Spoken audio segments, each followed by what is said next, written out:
है कि God merciful है, ओमनीपोटेंट है, दुनिया में जुल्म हो रहा है। लेकिन आपको यह समझना चाहिए कि हमारे वर्ल्ड व्यू के मुताबिक गॉड सिर्फ ओमनीपोटेंट और सिर्फ मर्सीफुल नहीं है, बल्कि वो ऑल वाइज भी है और वो ऑल नोइंग भी है। उसके हर काम के पीछे हिकमत और विजडम है। ये कोई जरूरी नहीं है कि वो हिकमत और विजडम आपको समझ में आए या मुझे समझ में आए। अगर आप जो समझ रहे हैं उसके मुताबिक आप फैसला कर रहे हैं, ये लिमिटेड पर्सपेक्टिव से आर्गुमेंट है। और इस चीज को हम अपनी दुनिया में, अपने लाइफ में, डेली लाइफ में इस प्रिंसिपल को एक्सेप्ट करते हैं। हम जब किसी डॉक्टर के पास जाते हैं, डॉक्टर के पास जाकर वो अगर उसने हमें कोई दवाई दी है तो हम ये तो नहीं कहते कि जब तक आपके पास जितना नॉलेज और जितना विजडम नहीं है, आपने क्यों ये दवाई दी है, तब तक हम इस चीज को एक्सेप्ट नहीं करेंगे।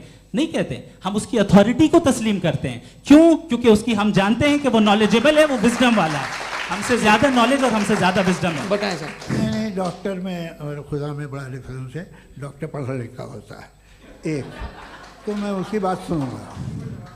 दोयम ये नहीं, कुछ जवाब तो ये भी नहीं है सर। प्लीज आप अगर सब ऑडियंस से बोलने लगेंगे तो फिर मतलब नहीं सिविलाइज्ड बहस का। मतलब आप ये कहें कि चूंकि आप डॉक्टर पे बिलीव करते हैं इसलिए खुदा पे बिलीव किए, क्या ये मिसाल आपको समझाने के लिए आर्गुमेंट है, इस पे आपको एतराज नहीं है।